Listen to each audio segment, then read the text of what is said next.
Hello आणि नमस्कार. मी सुवर्णाच्या जग या आपल्या मराठी यूट्यूब चॅनलमध्ये तुम्हा सगळ्यांचं मनापासून खूप खूप हार्दिक स्वागत करत आहे. आणि आज आपण एकदम चविष्ट आणि भन्नाट अशी रेसिपी बघणार आहोत. तर लहान मुलांची स्कूल चालू आहे, शाळा चालू आहे आणि ही तुम्ही त्यांना टिफिनला देऊ शकता. एकदम हेल्दी आहे आणि आपण एकदम घरच्या साहित्यामधून बनवत आहोत. बनवायला अजिबात झंझट नाही आहे. अगदी 15 ते 20 मिनिटात तुम्ही बनवून तयार करू शकता. तर जर तुम्हाला संपूर्ण रेसिपी शिकायची असेल तर प्लीज व्हिडिओला शेवटपर्यंत नक्की बघा. चला तर मग रेसिपीला सुरुवात करूया. तर बघा, सुरुवातीला मी असे उकडलेले बटाटे घेतलेले आहेत. त्यांचे साल काढून व्यवस्थित त्यांना काय करायचं, आपल्याला किसून घ्यायचं आहे. तर ज्याच्याने आपण चीज वगैरे किसतो त्या किसणीने मी व्यवस्थित काय करते, बटाटे असे किसून घेत आहे. तर बघा, सगळे बटाटे मी मस्त असे किसून घेतलेले आहेत. किसणीने किसून घेतल्यावर काय होतं की हे मिश्रण एकदम मस्त असं एकजीव बनतं. तर आता बघा, आपले बटाटे किसून झालेले आहेत. तर पुढचे आपण जिन्नस यामध्ये घालणार आहोत. तर त्यासाठी सुरुवातीला बघा, मी एका बाउलमध्ये पाणी घेतलेलं आहे. आता त्यामध्ये काय करायचं, आपल्याला ब्रेड असे बुडवून घ्यायचे आहेत. तर ब्रेड यामध्ये घालायचे आहेत आपल्याला. तर ब्रेडचं व्यवस्थित असं पाणी जे आहे एक्स्ट्रा ते काढून घ्यायचं आहे. आणि काय करायचं, असं मी इथे 5 ते 6 ब्रेडचा वापर केलेला आहे मीडियम साईजचे. तर यांना पाण्यामध्ये असं डीप करून घ्यायचं आहे आणि एक्स्ट्रा जे पाणी आहे ते काढून घ्यायचं आहे.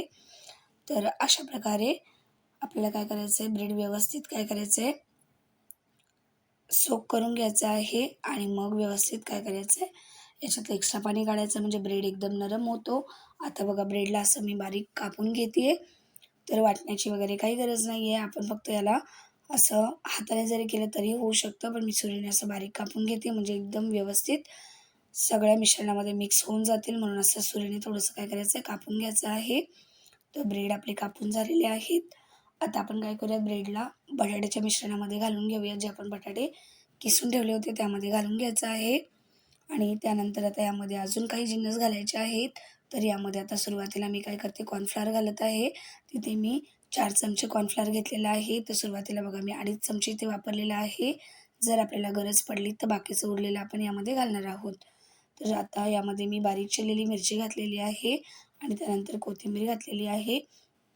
जर तुम्ही लहान मुलांसाठी बनवत असाल तर मिरचीचं प्रमाण कमी किंवा नाही घातली तरी चालेल. तर बघा, आता यामध्ये कोथिंबीर आणि मिरची घातलेली आहे. आता आपण घालूया त्यामध्ये चवीपुरतं मीठ आणि त्यानंतर आता यामध्ये थोडेसे सुके मसाले घालायचे आहेत. तर इथे मी घालते आता 1 चमचा धने पावडर. त्यानंतर इथे आपण घालूयात अर्धा चमचा हळद आणि अर्धा चमचा जिरे पावडर आणि सगळ्याला मस्त मिक्स करायचं आहे. बघा, आपण मसालेसुद्धा जास्त काही वापरलेले नाही आहेत, पण मात्र ही रेसिपी एकदम उत्तम आणि परफेक्ट अशी बनते. आणि जेव्हा लहान मुले टिफिनसाठी किंवा मग संध्याकाळच्या भुकेसाठी बोलतात तर तुम्ही त्यांना हे बनवून देऊ शकता. एकदम आवडीने खातील, मोठेसुद्धा खूप आवडीने खातील. तर बघा, आता मी सगळं पीठ मस्त मिक्स करून घेतलं होतं. आता जे आपलं उरलेलं पीठ होतं ते सुद्धा मी इथे घालून घेतलेलं आहे. तर इथे मी कॉर्नफ्लॉवरचा म्हणजे मक्याच्या पीठचा वापर केलेला आहे. तुम्ही या जागेवर तांदळाचं पीठ किंवा बेसनसुद्धा वापरू शकता. आता मस्त सगळं मिक्स करून झालेलं आहे. यामध्ये मी थोडंसं तेल घातले अर्धा चमचा आणि याला पुन्हा असं मळून घेतलेलं आहे, जेणेकरून काय होईल की हे हाताला चिपकणार नाही. आणि आता काय करायचं, आपल्याला एक पोळपाट घ्यायचं आहे आणि त्यावरती काय करायचं, थोडं थोडं मिश्रण असं जसं मी तुम्हाला दाखवत आहे त्या प्रकारे काय करायचं आहे, रोल करून घ्यायचा आहे. तर तुम्ही शेप तुमच्या आवडीने देऊ शकता. गोल शेप देऊ शकता, ट्रायंगल देऊ शकता, स्क्वेअर देऊ शकता. जसे तुम्हाला आवडतील तशा शेपमध्ये तुम्ही याला कट करू शकता. तुमची जे शेप आवडीचे असतील त्या शेपमध्ये तुम्ही याला कापू शकता. तर बघा, अशा प्रकारे जसं मी दाखवते ना तसं स्प्रेड करून घ्यायचं आहे. हे बघा, अशा प्रकारे. आणि पिठांचं प्रमाण शक्यतो एकदम जास्त नका घालू, कमीच ठेवा, कारण आपण ऑलरेडी यामध्ये ब्रेड वगैरे घातलेला आहे.